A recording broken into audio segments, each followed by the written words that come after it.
Bum,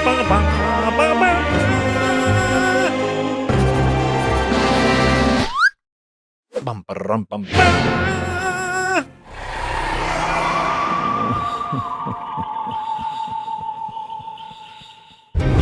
Hey there, Internet. My name is Jack Packard, and I am the Dungeon Master here for Adventure is Nigh.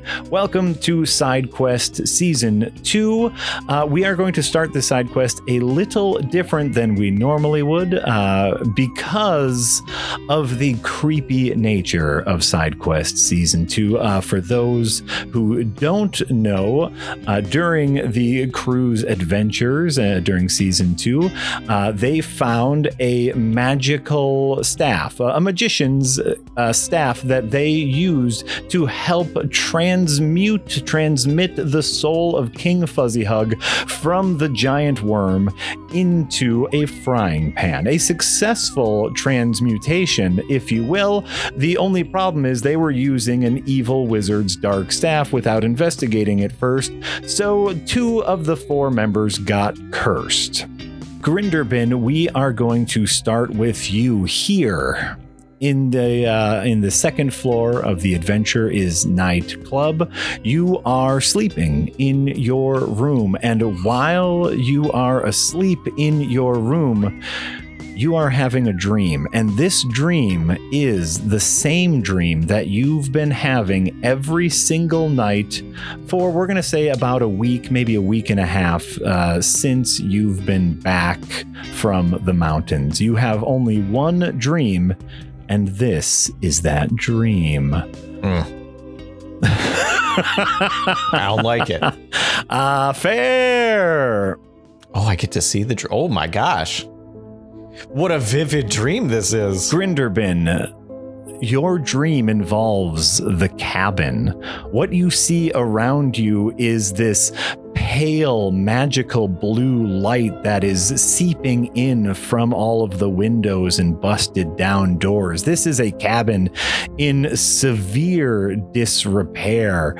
There is garbage everywhere. There is roots and tree branches busting through the walls, and an eerie mist throughout the entirety of the cabin. Roll me a perception check as we get you into the cabin. Ooh. All right, 20. A synthetic 20. A unnatural 20. So the things that you kind of know about is that the staff used to belong to the dark wizard Mull Cutpurse. You are assuming that this cabin is his cabin, and as you walk around the cabin, you see here we can, in a dreamlike state, I'm going to move you. Oh no. Yes. I'm not even in control. In a dreamlike state, you see scrawlings on Mull's old desk, but this is a dream, so you cannot read the scrawlings. You see over here, you see bookshelves filled with ancient texts that you would love to read, but all of the titles are just gibberish to you. And for an unnatural 20, all right, I will stop controlling your character now. What you notice right here is a rather delightful looking treasure chest that is tied up in black rope. Ooh, okay. Side note, I'm going to say, if they saw like writing and stuff, even if it was in gibberish, if this is a repeated dream they've had for weeks, they have absolutely written down that gibberish after waking up. 100%. You see this treasure chest. This treasure chest is tied up. It looks rather securely tied up with a black rope. We are going to cut over to Dabarella. Aw, I like the flowers. Yeah, I figured you would have a very planty aesthetic in your room. You know, maybe these are fresh herbs. This is just a homey vibe in your room. You also have a very large bed. Getting proportions right while map making is more difficult than yours. She probably pads around a little, but you never know. You never know. So now, as you sleep, Dabarella, Oh, there we go. I don't like it. Oh, I don't like it. That's very fair. You don't have to. You find yourself in the cabin. Why don't you give me a perception check and I will tell you what you see. She doesn't see much. 6. You get a 6. And so, pardon me, I'm going to take a little control of you. In your dream-like state, you start wandering. And this is a place that you've been to in your dreams several times. And after a while of just kind of letting the dream take you where the dream is going to take you, you notice something that you've never run into before. As you are over here, you see a mirror. And so you don't necessarily notice that your reflection isn't necessarily following all of your movements exactly. And that's when your reflection reaches through the mirror and grabs you. No! Grinderbin wants to look. Is there a visible knot in the rope, or is it just kind of like dream logic? It's just kind of wound in rope. Very dream logic. It just seems to be wrapped around and like the rope crisscrosses in certain areas. It looks like it was tied purposefully. And what I will say is this is different. The chest is different from all the other dreams that you've had here in the cabin. Oh, so this is like the first time I've seen the chest, or is the chest always different? This is the first time you've seen the chest. All right, I'm gonna Arcana this. Okay. Magic. So that is a 27. Holy crap! That's knows that really magic. Good. Yes. So tell me, as you are trying to gauge its magical energy, tell me what it is you would like to know, because with a 27, you kind of get carte blanche here. Like, okay, two things. One, if it is of a magical nature, so like it is something that has been planted into my dream from an external source. I already think this place is pretty weird and strange, but this is new, and curious if something is attempting to like communicate or like introduce a new element. Ooh. And then B, if this is something of Grinderbin self-conscious. To answer your questions, as you inspect this, you know that this cabin, with this Arcana check, you know that this cabin is magical in nature. It's a curse. You have probably figured out that you have been cursed. You are compelled to come here, to come to this cabin. You know in your head where this location is, and you can't stop that. And I suppose what you also know in inspecting this chest is a manifestation of you trying to warn yourself not to go to the cabin. Oh, no. And so this chest is incredibly dangerous, and you, as you are inspecting it, perhaps there is some like markings that like your sticker, like it's full of your little like thumbs up sticker. So this is like this is your item that is wrapped up in this black rope, and you start to figure out that it is dangerous when the black rope unravels itself and attacks you. Oh no.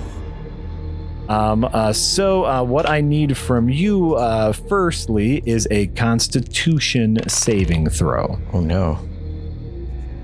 That's not one of my strong ones.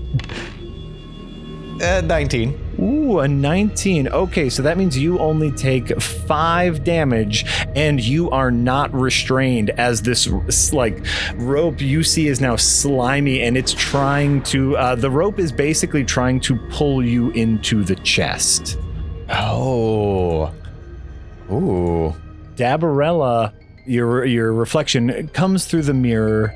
And grabs you by the arms and attempts to pull you into the mirror. Strength saving throw? It would probably be a strength check as opposed to as opposed to Mirror Dabarella's strength check. Heads up, Mirror Dabarella has your stats. I assumed so, and that's really deeply upsetting. Because she's very strong after that level up, let's just say that.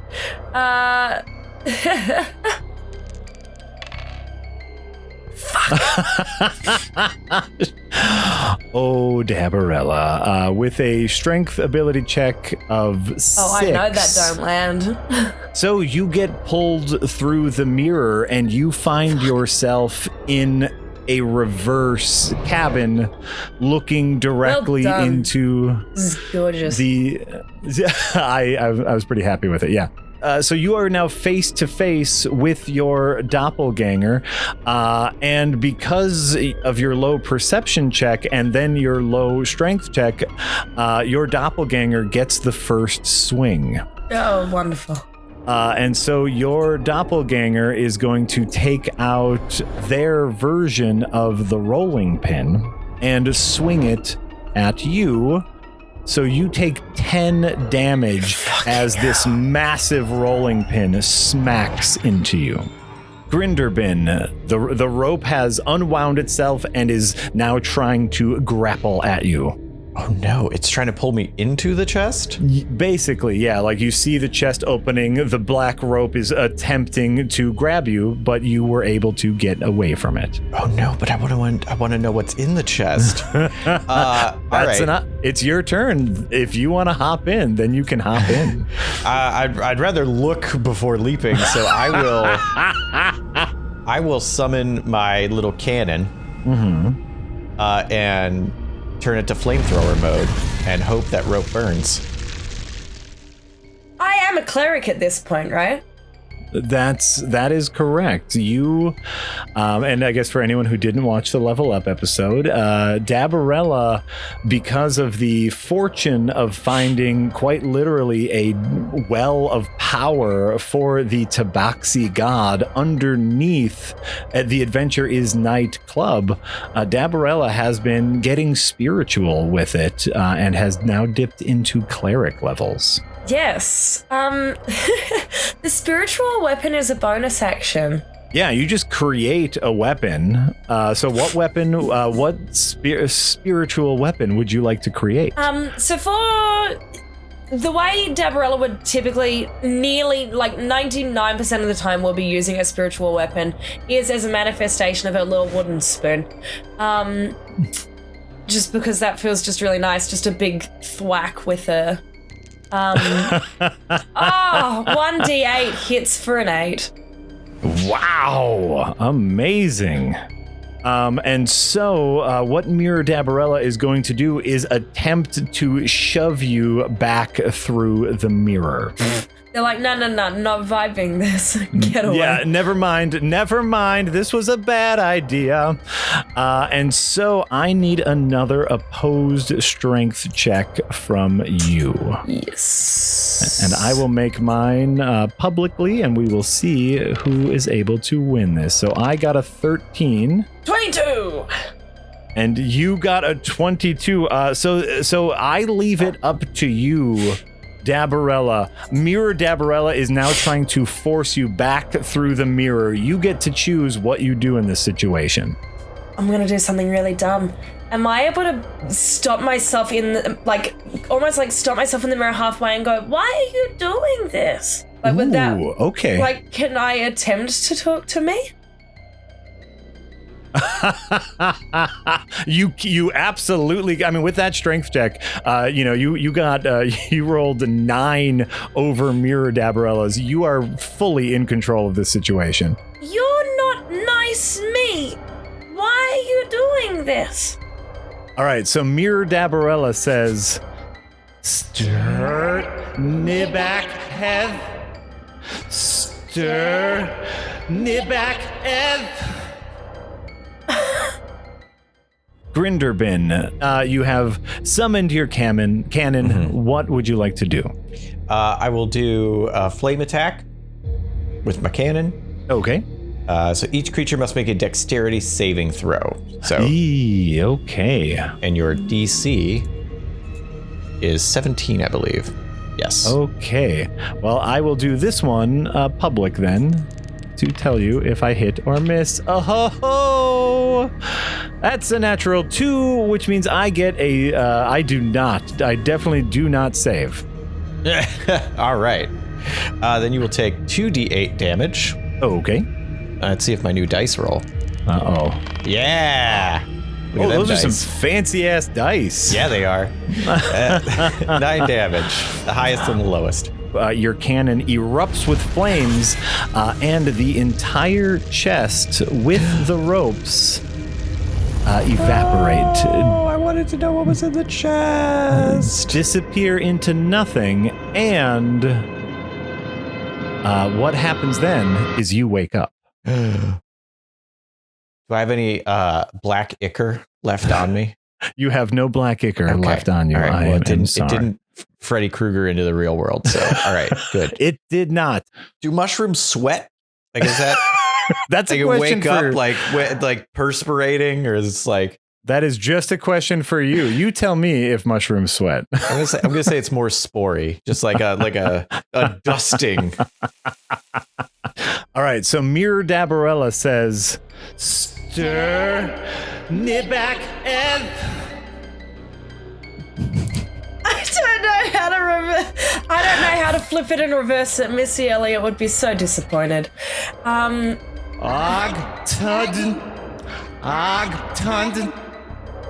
Go. Don't go. I don't speak backwards. Then Mirror Dabarella says, Pladine. Ew. Pladine. Ew. And so Mirror Dabarella is then going to try again to push you through the mirror. Another opposed strength check. They said don't go. Why are they pushing me back? Shit's weird. Mirror Dabarella did not roll great, but didn't roll that bad. Mirror Dabarella just barely beats your strength check, continues to push you through the mirror, which then wakes you back up. And that's where we're going to leave that for now, because we are cutting away from the Adventure is Night Club. The backstory we need to know here is that there was once an old lady named Susan Shearfist.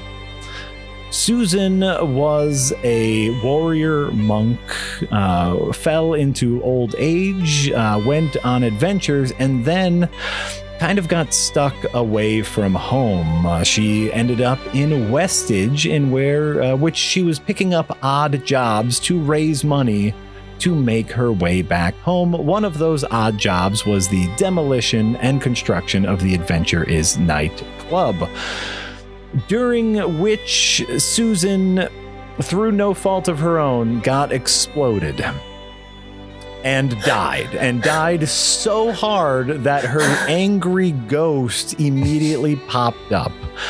Quite luckily, Susan was ghost hunting at the time, and so had a magical bag that a ghost could interact with.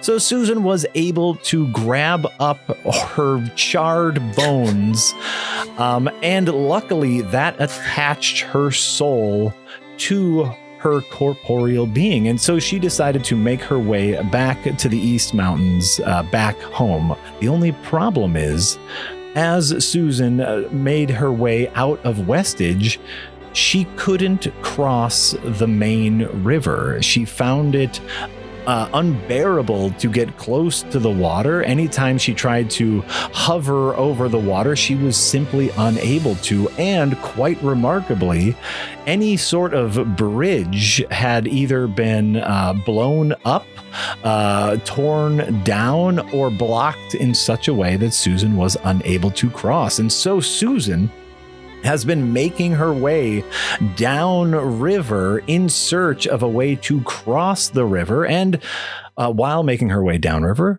has decided to help people whom she can. She's a ghost now. She's become a bit of a ghostbuster, or the non-trademarked ghoul booster, if you will.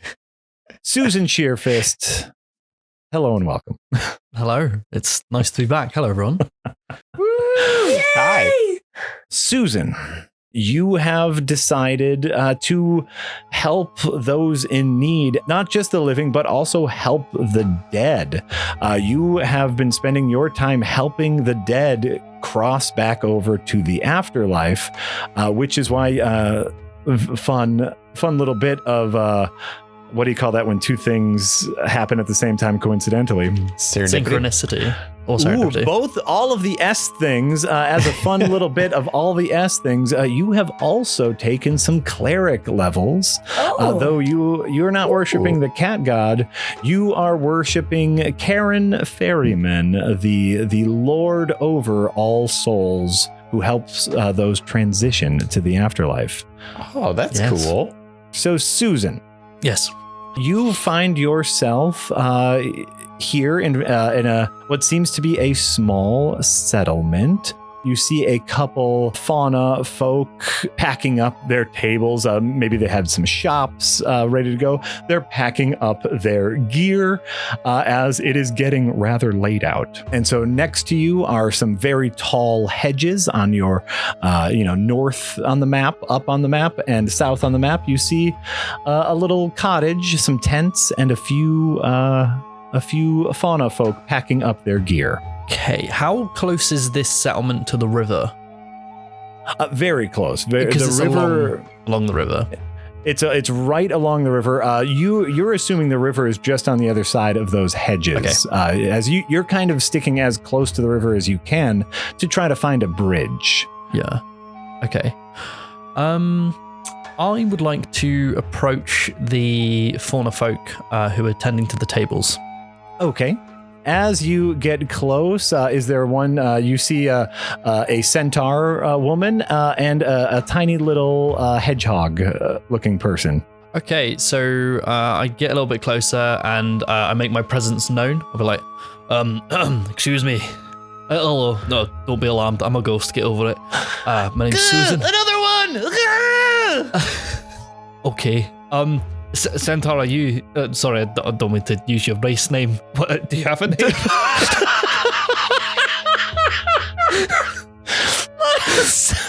Centaur. And you see like both the centaur and the tiny little hedgehog are like cowering in fear, but then as soon as you start talking to them, the centaur, bolsters her loins or whatever you call it, and it's just like, my name is Lulu.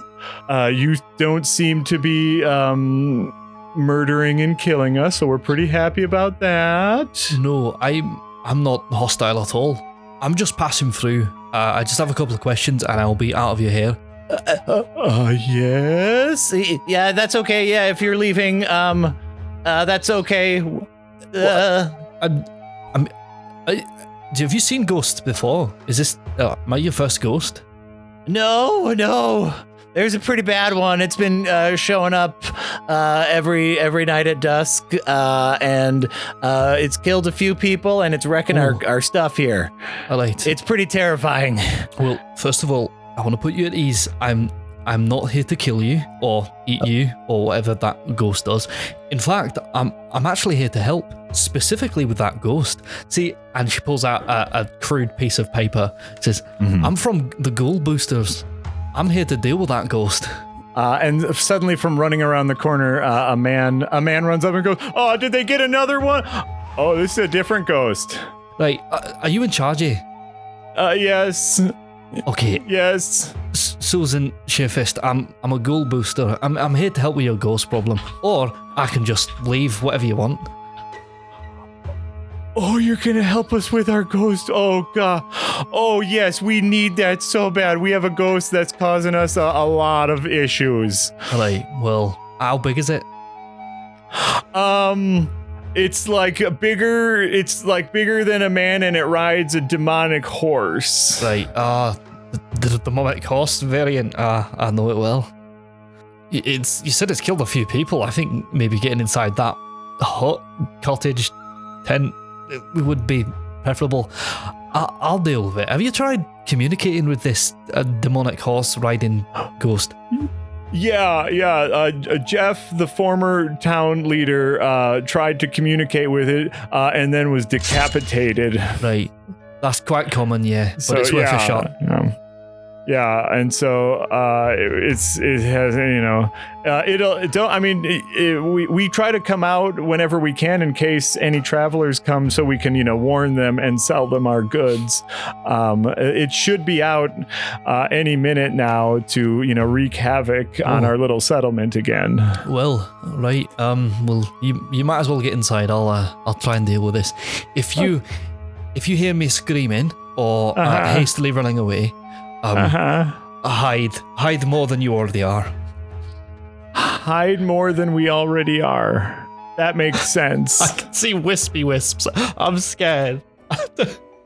Oh crap! That's okay. Everybody inside.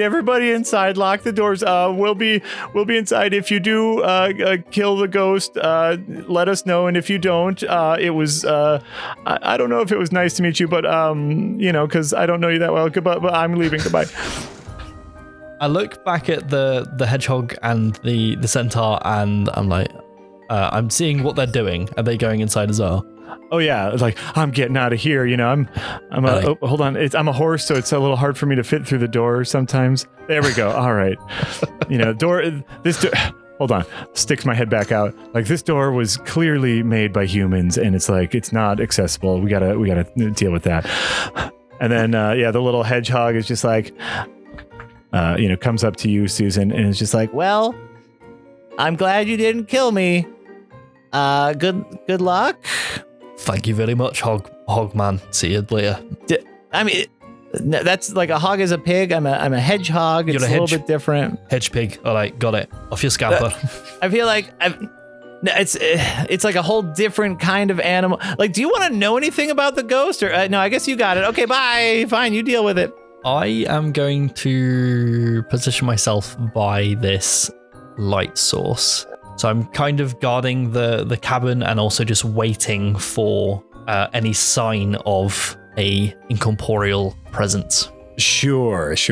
And so what you see as you wait there, you see this pulsating eerie blue light, and then suddenly all of these lanterns light up, and what you notice over in this region is what appears to be a graveyard. You see a sign right here that says Sweet Lipton's Grave Site and Historical Marker.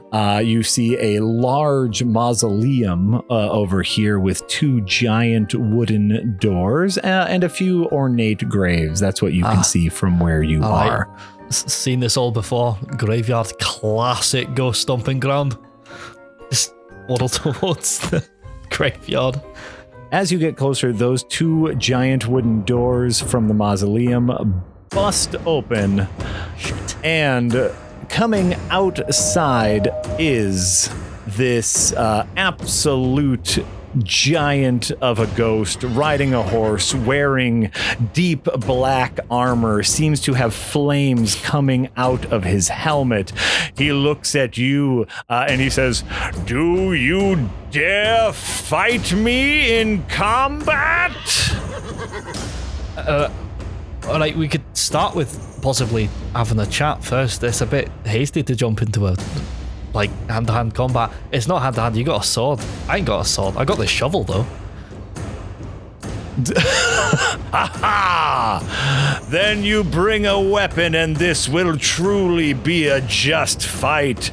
Have at you! Oh, shit. And the horse starts galloping in your direction as we cut away.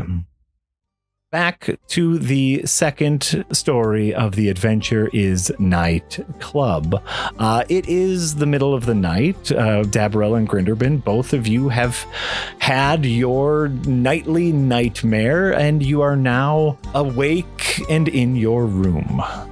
Grinderbin, I'm going to say Grinderbin's to the point where, you know, you do something that you're embarrassed about, and then the more time that passes and no one knows it, the more embarrassed you are that you haven't said anything about it yet. Yes. Dabarella would be like, I need to go to my happy place to just kind of calm myself. So she would like to start making her way down to the kitchen to have some comfort milk. Sure. I was also thinking, okay, I gotta go. Ain't going back to sleep after this. Gonna go to the main area and work on something. Okay. You are now awake. Dabarella is just the next room over. You definitely hear her door open and her walking out. Oh, okay. Definitely like, very quickly go to the door and be like and then do that fake slow open where you like rush to it real fast and then go like a casual. Dabarella's cat ears definitely hear that. So Grinderbin, yeah, you step out of your door and you see Dabarella mid sneak downstairs. Oh, okay. Be like, I see someone else is having some problem sleeping too, eh? Oh, yeah, it's gonna sound so stupid. I've told you, it's so silly. It's so silly. I see a cabin, and I see it every night. And it's spooky, and there was a backwards me, and they tried to hurt me. It's very weird, because I'm nice. They weren't nice. Now that you mention it, yeah, I've been having remembering about that, having that nightmare about this creepy cabin with fog coming in. Does it have a scary, like, skinned cat on the floor? Because that's the worst part. Yeah, there was a cat, like rug on the floor, like a big tiger.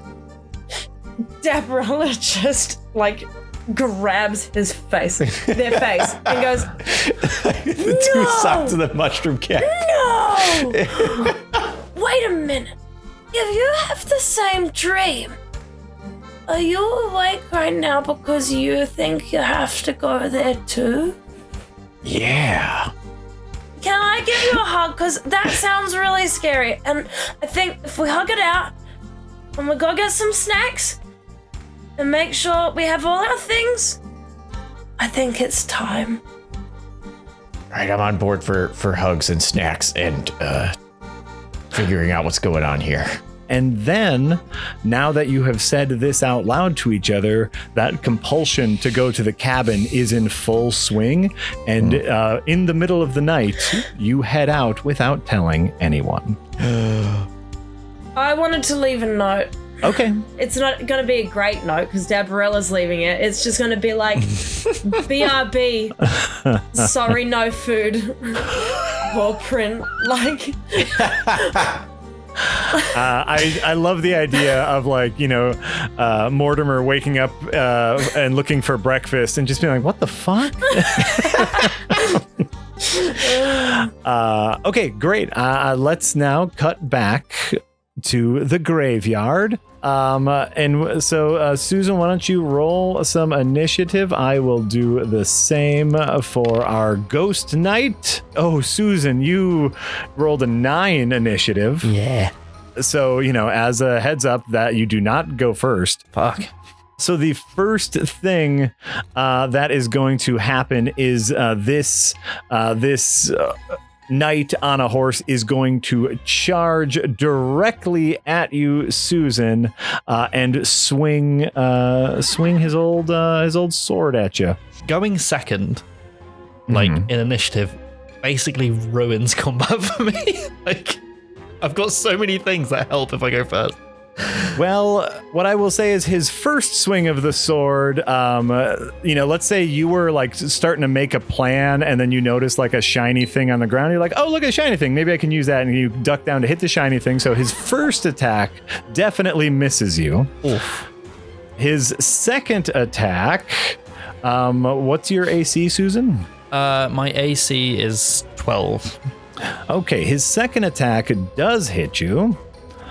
So the sword slashes down and does 25 damage. And then the horse kind of like rears up, and you hear the knight say, "Finally, some worthy combat. This will surely get me to the afterlife." And that is the knight's turn. Susan, you may go. Okay, I have a few things that I could do. I'm going to cast Sanctuary on myself. Okay. You ward a creature within range against attack, which includes myself. Until the spell ends, any creature who targets the warded creature with attack or harmful spell must first make a wisdom saving throw. On a fail save, the creature must choose a new target or lose the attack. Oh, okay. I like it. But I can still get hit by AoE spells. I like how, by the way, the example of an AoE spell is the Fireball spell, which is the spell that killed you. Yes. That is beautiful coincidental flavoring. Okay, great. Memories. So you're familiar with Fireball, right? And how Sanctuary does require a vocal component, and so this knight swings at you once, misses, swings at you twice, damaging. You kind of take your damage via your bag of burnt bones, kind of rattling your bone bag, if you will. Bone bag. And so you decide to cast Sanctuary on yourself. How are you doing that? I'm going to invoke the Calm of Karen, which is just this kind of this state where you're between life and death. You're in between. I'm put into this calm state. Attacks will then pass through me, and I can concentrate on the task at hand because Karen wants me to, get another soul for my quota. I love it. So this is very like a perfect mixture of monk and cleric, where you are using like your Zen from monk training into your religious aspects. I love it. Okay, that is a bonus action to cast Sanctuary. You still have a full action and your movement. I'm going to use my turn to cast Spirit Guardians. Ooh, all right. 3rd level, and I'm going to place it there. Susan says, Erica, Skitters, I need you. And out of the void, 2 creatures step forward.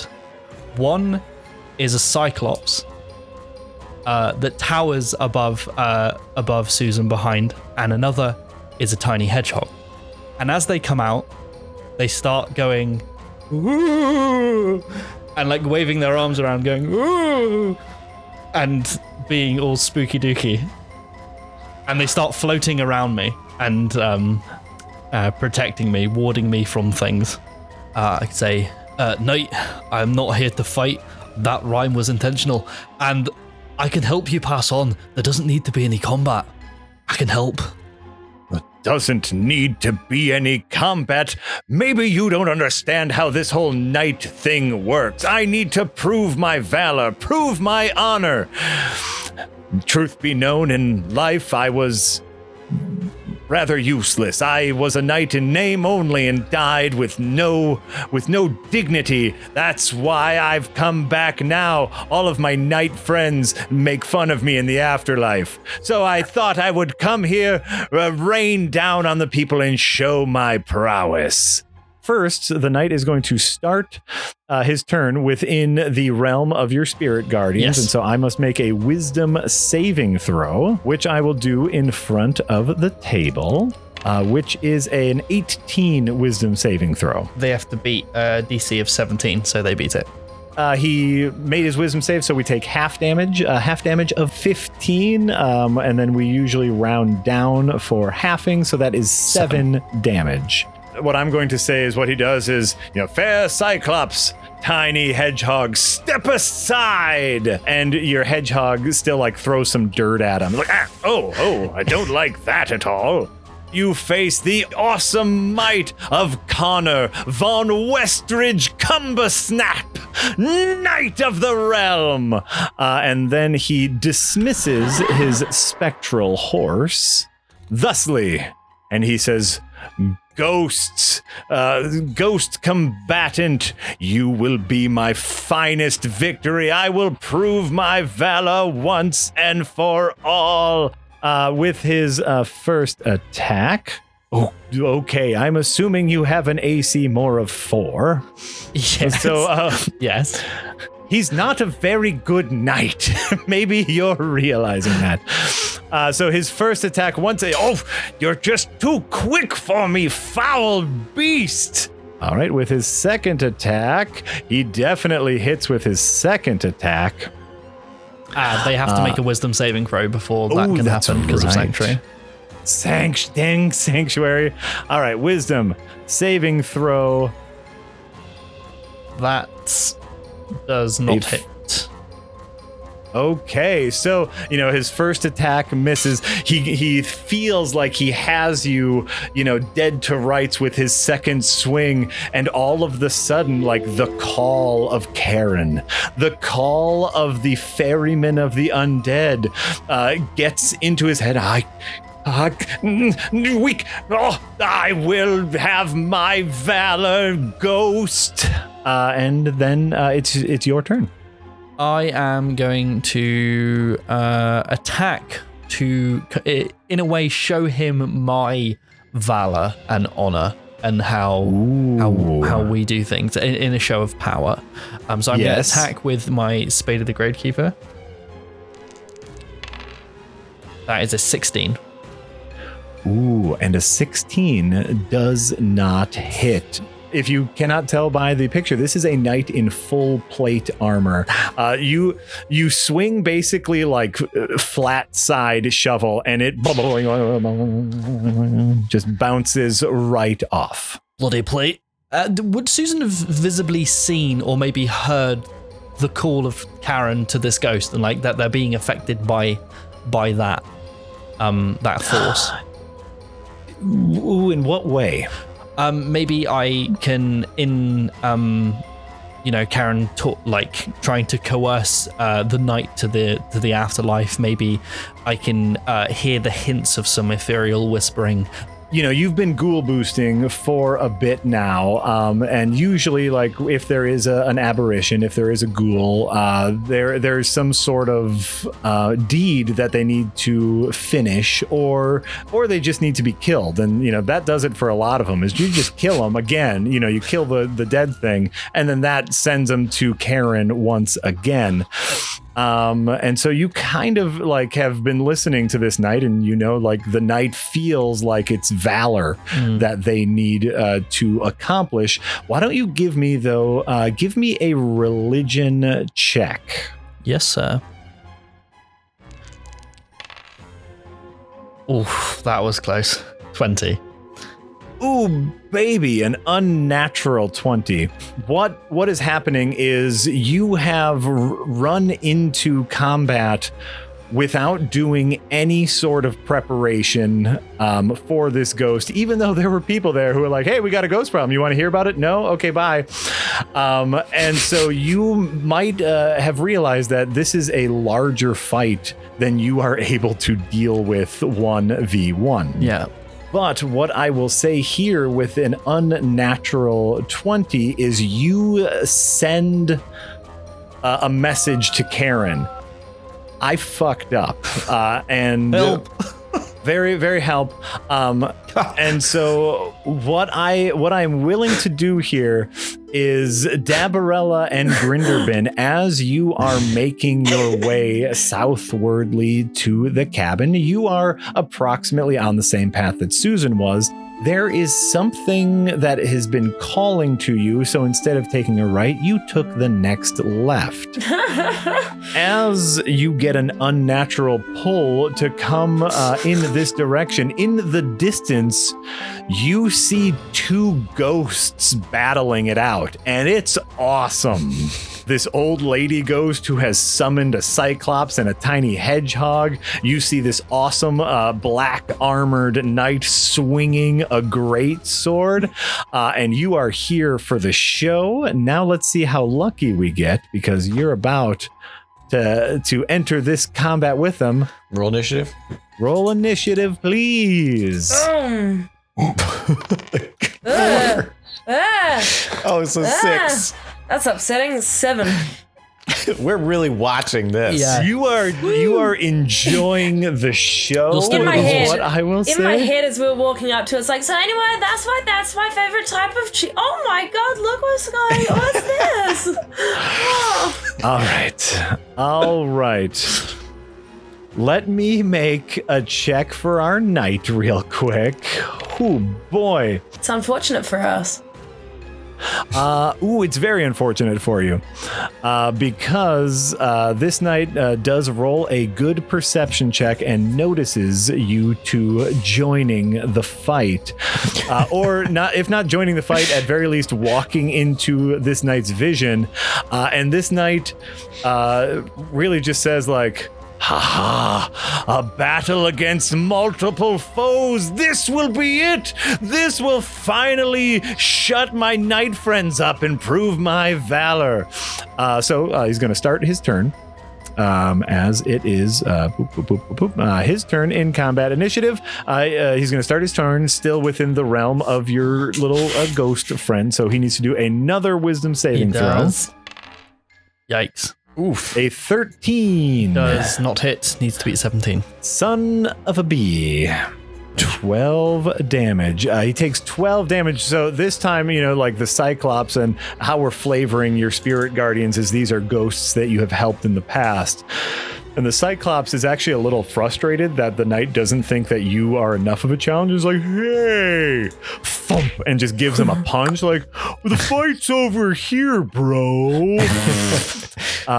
So that's what he's going to do first. The second thing he's going to do is call back his spectral steed, which he can do as a bonus action on his turn. And he is going to ride towards these new foes as they speed towards Grinderbin and Dabarella. Sorry, Grinderbin, I just kind of randomly placed you on top. So I do apologize for that, as he is going to swing at you. Watch out. He's wearing plate. Oh, no, not plate. That's the hard one. That's the shovel's worst nightmare. All right, Grinderbin, how do you feel about a 16? I feel like he's about to get laughed at by my new armor. Oh, that's right. Your +1 armor just saved your hide there. And so yes, the knight swings at you and misses, and so your new armor does what? It just goes, ah, nice try. What? Nice try. Oh, okay. All right. He's going to take another swing at you. Now, very, very flustered. How do you feel about a 23? That will absolutely hit me. Great. 23 absolutely hits you. How dare you speak to Sir Connor von Westridge Cumbersnap this way? Swings at you again, doing 15 damage. It doesn't laugh at that one. Oh, neither does Grinderbin. Not laughing now, are you, shirt? Susan. Susan is going to look at the hedgehog and Cyclops and be like, come on, quick. And we all gently hover. Oof, and my spirit guardians are 1 away.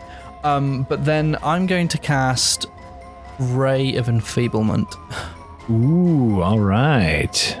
On hit, the target deals only half damage with weapon attacks that use strength. Ooh.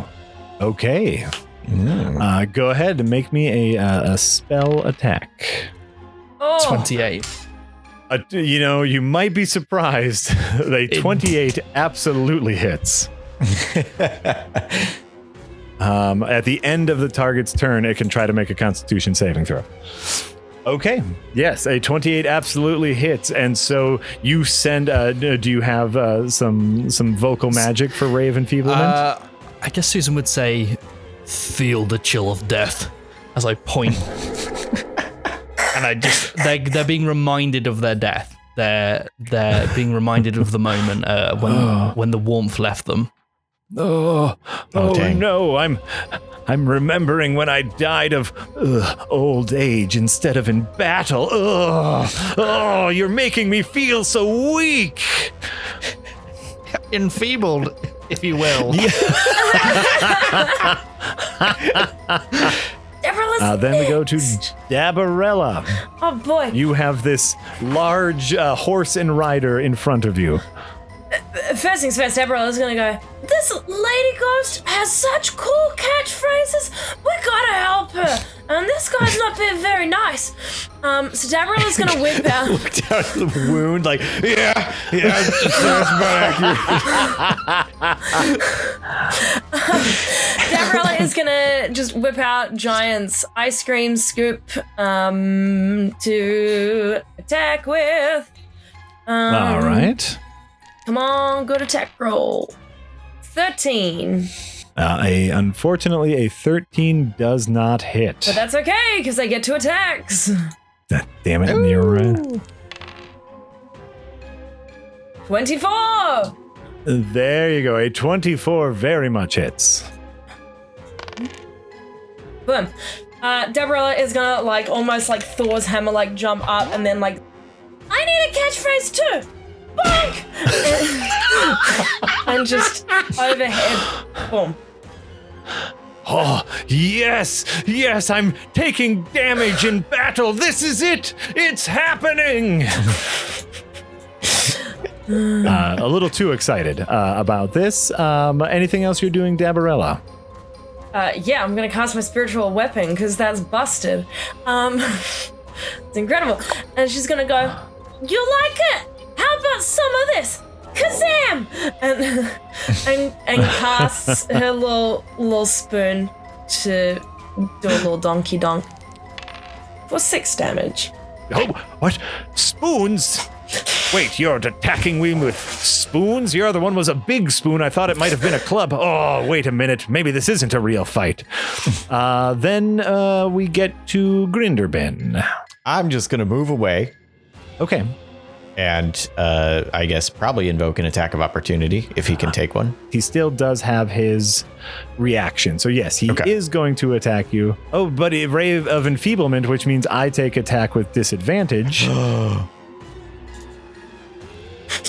You're welcome, baby. Thank you. Which absolutely saved your hide. Nice. You it whiffs past me here. Skill issue. Oh, no. I'm a good knight. To bully an insecure knight to death again. Okay, but it's my armor that's bullying him. It's different. That's right. Completely different. That's right. Yeah, it's very different. This is not Grinderbin doing this. This is armor. And then I will grab my umbrella and cast Ray of Frost. Oh, Ray of Frost. Oh! Natural 20, I believe. That is an absolute it's hard to tell with those fancy ass dice, but that is absolutely a natural 20. Also a 29 in total. The spell does 2d8 damage, but because I'm using my umbrella, I do an additional 1d8 damage. So do I do double all of it for 6d8 damage, or do I only double the weapon damage and just do 5d8 damage? Generally, my rule, and I know this is different for everyone, is whatever dice you would roll for damage, you roll double that amount of dice. I am okay with that, and I also know that can be used against me. So yes, it can. So roll me 6d8. 28 damage as Ray of Frost. Holy moly. And on hit, its speed is reduced by 10 feet until the start of my next turn. God damn. Okay, that is terrifying. That's messing up a lot of my plans to really hurt you. I don't know if he does. I don't want to get hurt. Yeah, I get that, but I want to hurt you.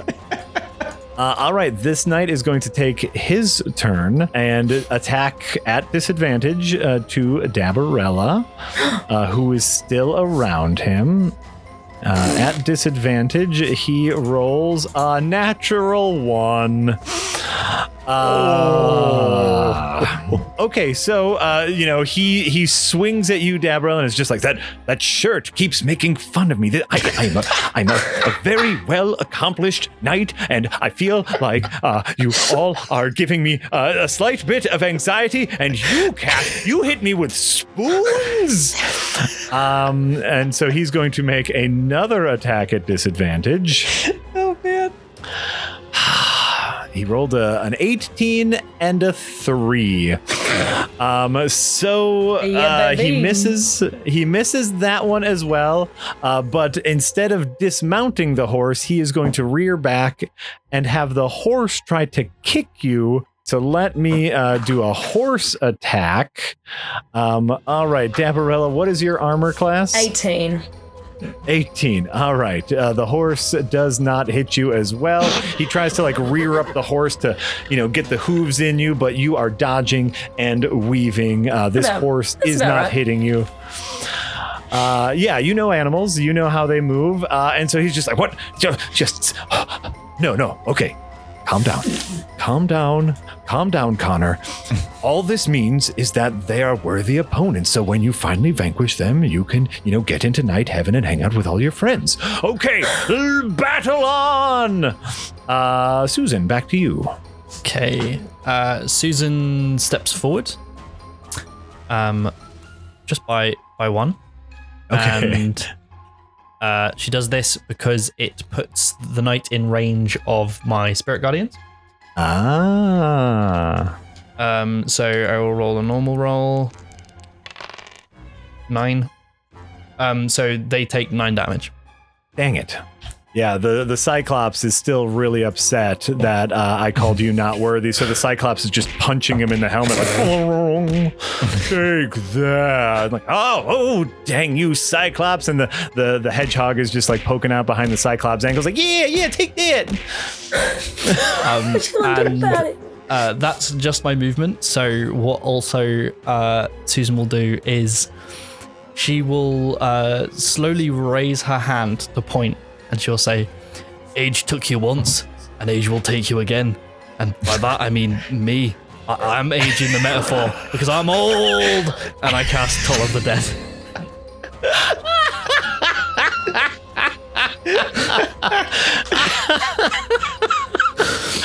Toll of the Dead. This is a way for me to just bring them closer to Karen. And Toll of the Dead, okay. Yes. Wisdom saving throw, they have to be a 17. Damn. Which is 25. Listen here, elderly ghost. I care not how old you are, only how you perform in battle. That's quite just, actually. Thanks. Dabarella, you are seeing this, crazy, awesome-looking knight missing you. This other elderly ghost is summoning more ghosts and beating the crap out of it. What are you doing? Quick question. Does my spiritual weapon, it says it lasts for the duration. What does the duration mean? Duration is 1 minute. Okay, yeah. So like that. Your spoon is still up. Ah, beautiful.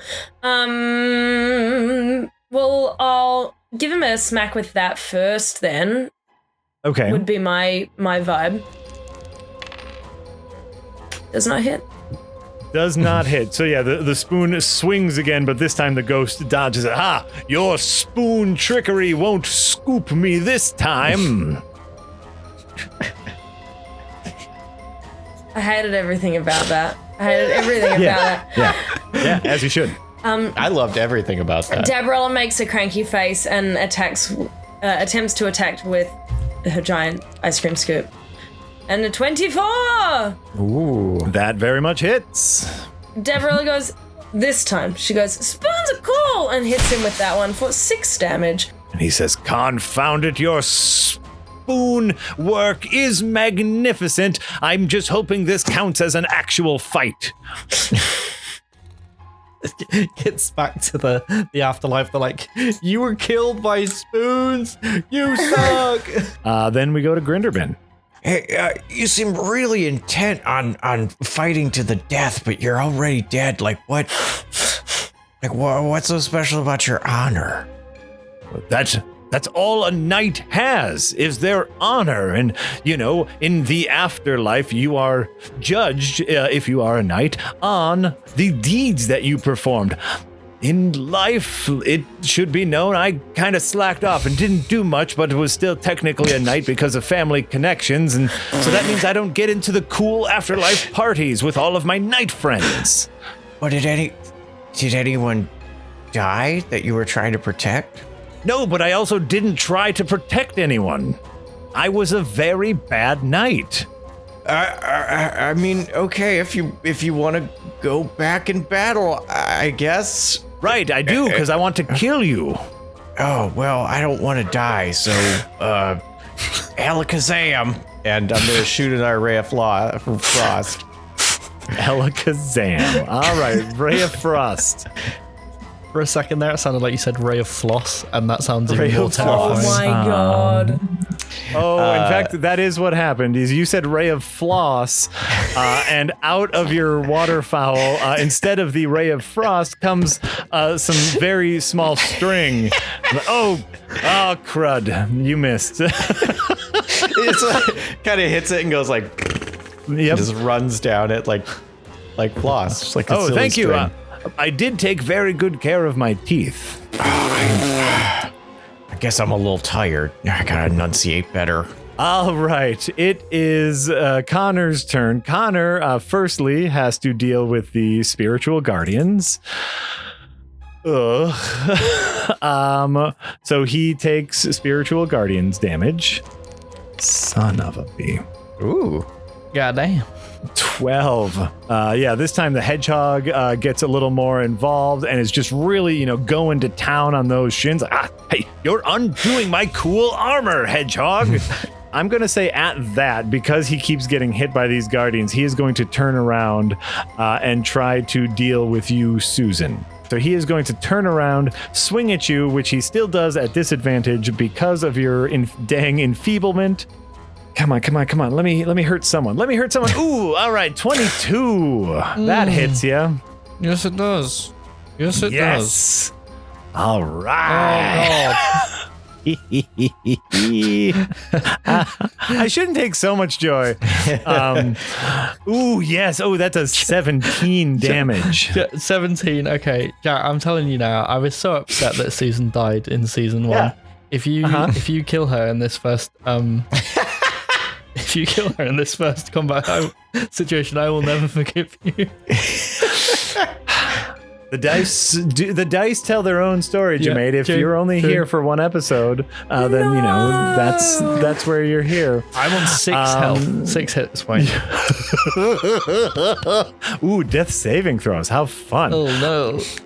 What I will say is his second attack does miss because of that disadvantage. He, swings once. Oh, I gotcha, and gets a little overconfident. Swings again, and you are able to, thinking back to that time you were exploded. Has really kept you on your toes now that you are on your last legs. And once again, I will make a Constitution saving throw to see if I can stop this disadvantage.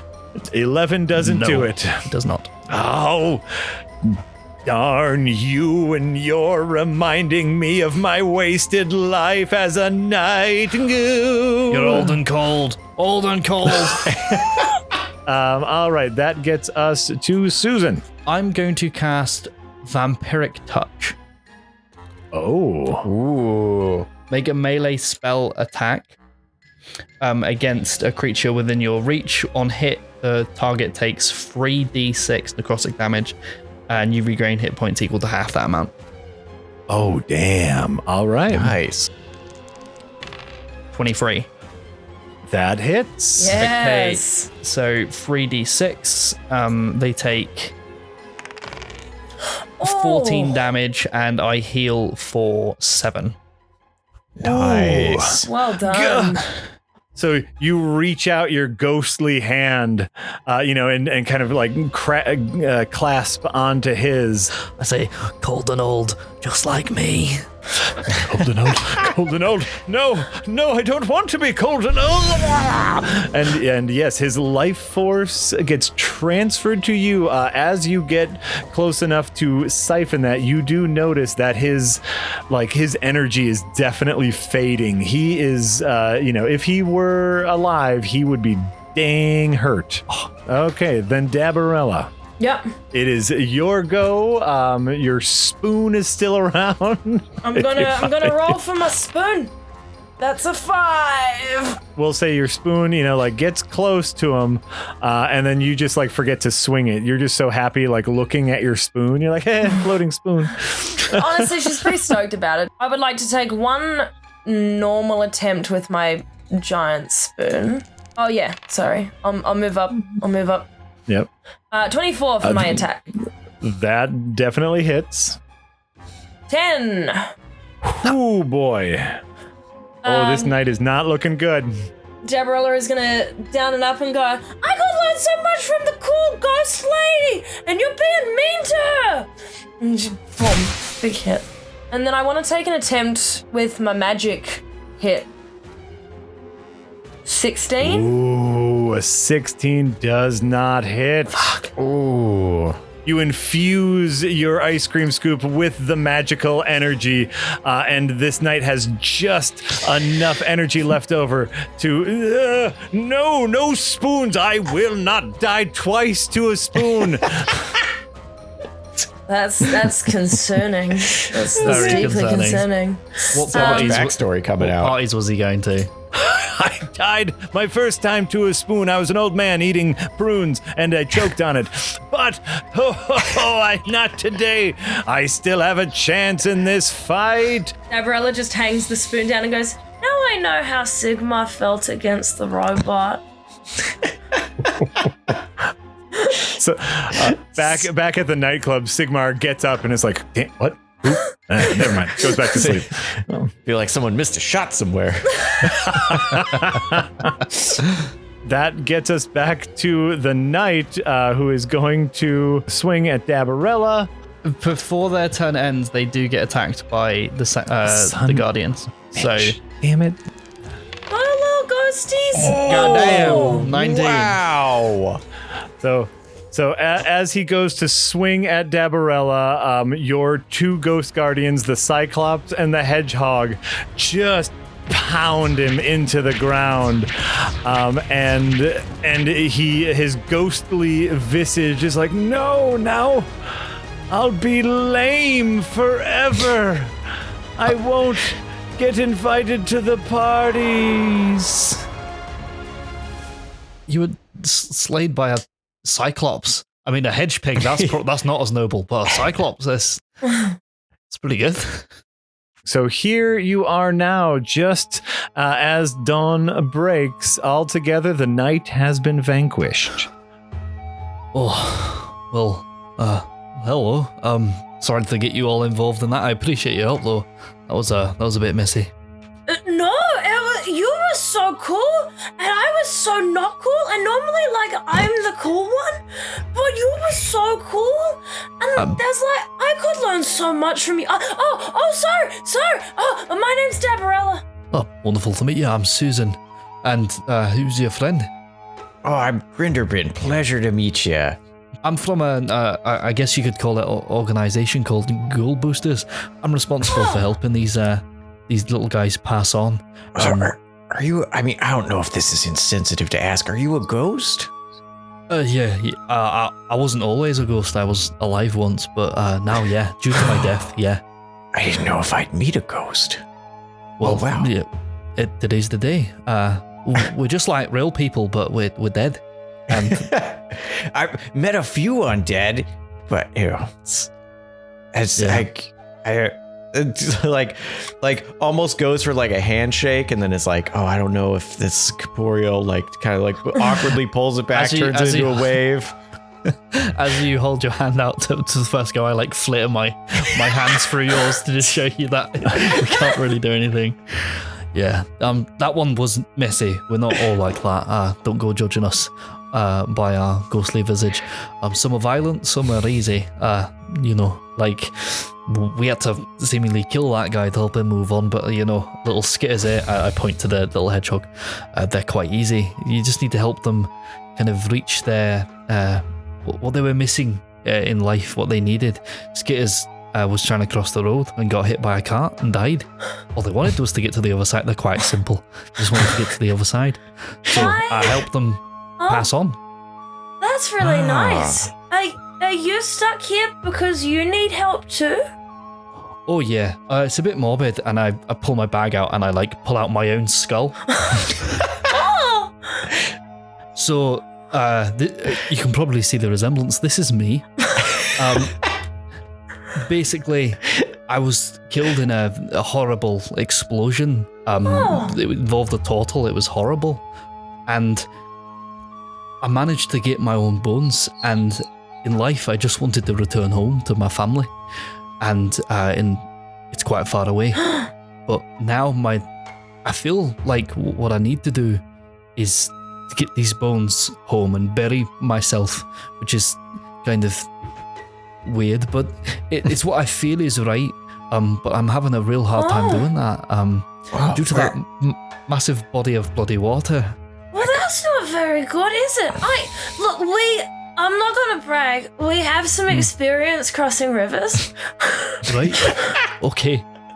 What, do you have a boat or something? Do you have a boat or something? Well, we used to have a door, but now he's a door again. Right. But I'm sure we could think of something. We have really good ideas sometimes. But Right. it would be my absolute pleasure to help you, because you helped us just then. I wasn't doing much to help you, and now I feel bad. And I'd really love to help you if we can. But if I may, we actually have something we're doing now. I don't think it's related to ghosts, but Grinderbin probably knows more about it than I do, and it's some kind of spooky stuff. But right. I don't know, maybe you could help. Did you say it was quite spooky? What are you guys trying to do? There's a starting to say and then realize that they actually can say the words now. And be like, there's a cabin. I mean, it might have to do with ghosts. It does have to do with a dead mage that kind of did some weird magic. And honestly, we think it might be dangerous. And having another person there, especially one of your caliber, could be very helpful to us. It seems like it might be up my alley, and it might be advantageous for both of us. I might be able to help you if it's a ghost problem, and you guys can help me cross this river. It's the least I can do if you help me get across. Oh yeah, we can definitely do that. Yeah, well, you have my word. If we get across and there's any ghouls or ghosts or any other creatures beginning with G, I'll help you. All right, so the three of you make your way down the road, ignoring the lovely people you just helped, as you've made some new friends.